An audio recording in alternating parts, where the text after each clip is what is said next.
Creme caramel naman tayo ngayon, request ni boss. Mag-caramelize muna tayo ng sugar. Sa medium heat fire, tunawin lang ang ating sugar.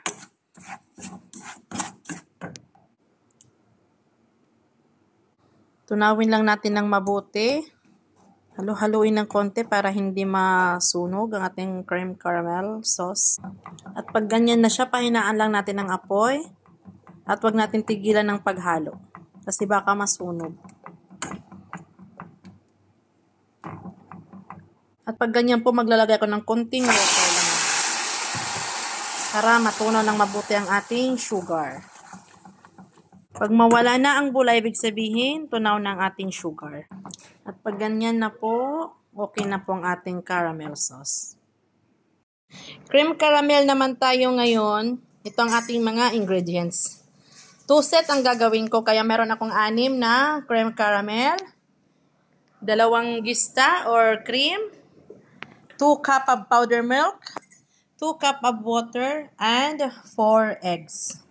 Okay, go rebels na tayo. Nilagay ko na sa kaldero ang ating cream caramel.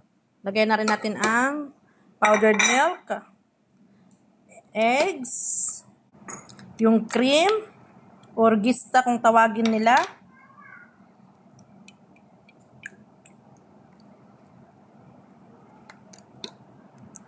and water. Mix lang natin lahat.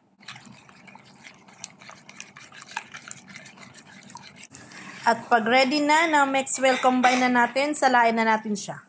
Salain lang natin.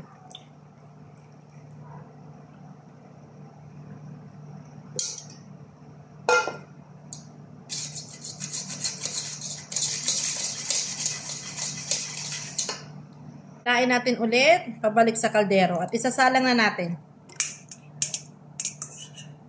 Salang na natin sa apoy at hintayin lang na kumulo.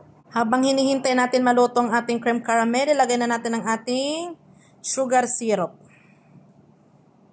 Kung saan tayo maggagawa, ilalagay ang ating cream caramel. Platin lang natin siya.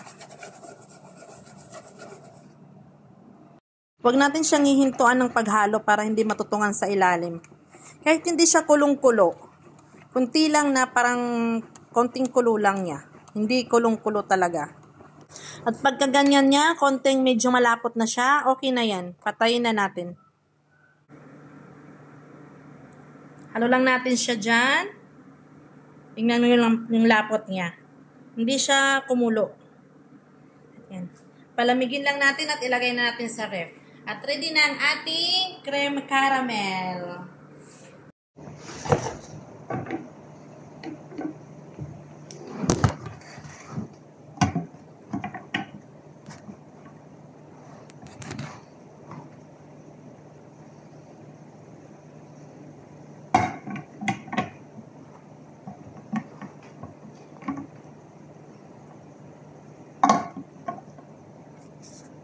Ready na ang ating creme caramel. Thank you, buyer!